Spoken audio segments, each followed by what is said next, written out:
Saya ini barangkali kerana saya sudah pun diperingatkan daripada awal bahawa setiap kali pemilihan parti, ia adalah pemilihan keluarga, in-house.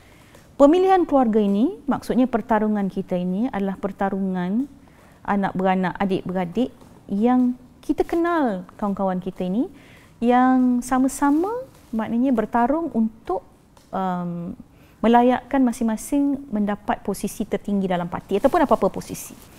Jadi saya sangat percaya bahawa hasrat, semangat, spirit keluarga itu mesti diangkat dalam suasana pemilihan.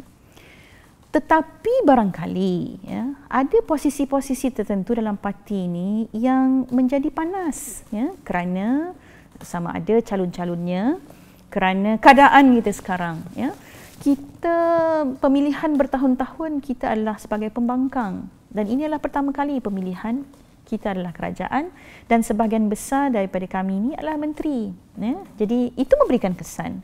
Perubahan itu pastinya memberikan kesan langsung kepada mood, kepada cara pemilihan dan juga cara berkempen. Cuma kerana pengalaman yang lepas itu, bagi saya pengalaman pemilihan yang lepas itu bagi saya jauh lebih mencabar kerana itu adalah kali pertama. Ini kali kedua saya terlibat langsung di pemilihan. Jadi yang ini bagi saya lebih tenang lah.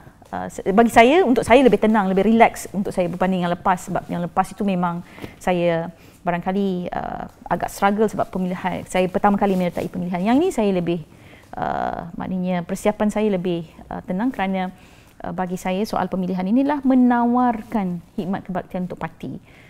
Jadi apa yang saya tawarkan itu mestilah sampai ke akar umbi dan akar umbi memahami hasrat itu.